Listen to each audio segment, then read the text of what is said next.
प्रश्न नंबर 6 देखिए, व्याख्या कीजिए 7 गुना 11 गुना 13 प्लस 13 भाज्य संख्या क्यों है।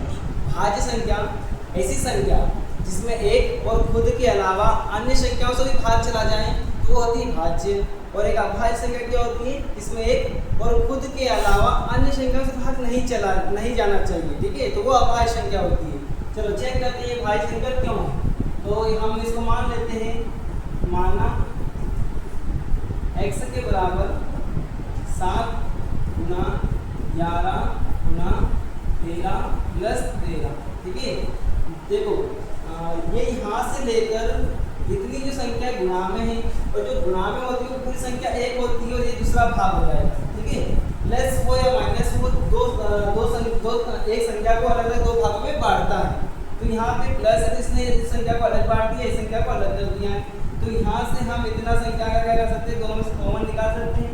तो यहाँ आ जाएगा आपके पास दोनों में कॉमन क्या दिखा है, यहाँ पर भी 13 है, यहाँ पर भी 13 है, तो दोनों 13 को कॉमन ले लो।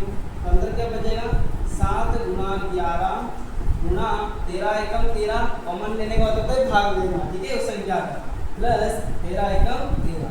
अब इसको हल कर लो, यहाँ 13 का 13 कोष्टक में 11 से 77, 77 एकम 77 प्लस 1 का 1, तो 13 गुना 77 एक 78। अब देखिए यहाँ पे जो संख्या ये है, ये x का मान है।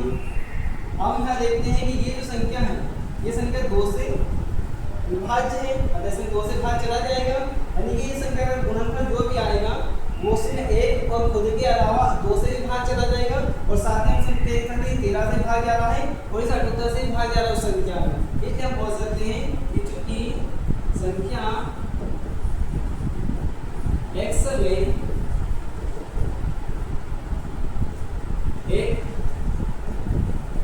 और स्वयं के अलावा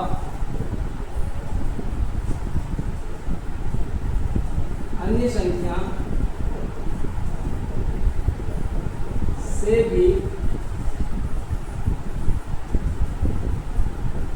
भाग जाता है, अतः यह भाज्य संख्या होगी।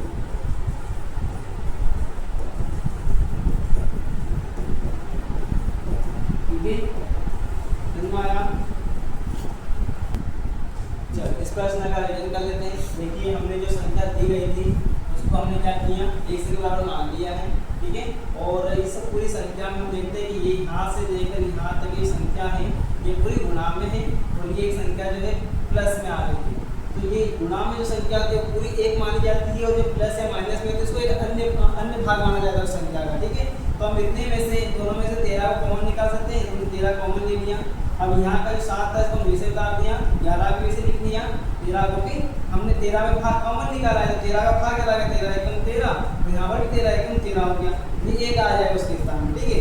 अब यहाँ गुणा किया तो 7 का 11 से गुणा किया तो 11 7 77 और 77 एकम 77, ये आ गया हमारे पास। और प्लस का एक हमने वैसे लिख लिया, दोनों को प्लस का चिन्ह है तो जुड़ जाएगी, 77 और 1 78, यहाँ आ गया 13 गुना 78। देखते हैं कि यहाँ पे जो 78 है इस संख्या में 2 से भाग जाता है, और हम ये भी कह सकते हैं कि दोनों का जो गुणा आएगा करने पे उस संख्या में 13 से भाग चला जाएगा, 78 से भाग चला जाएगा, और हम साथ ही साथ देख रहे हैं कि यहाँ पे 2 से भी भाग जा रहा है, यानी आने वाली संख्या में 2 से भाग जाएगा। हम कह सकते हैं कि चूंकि संख्या x जो है वो एक और स्वयं के अलावा अन्य संख्या से भी भाग जाता है, तो कह सकते हैं कि वो संख्या भाज्य संख्या होगी।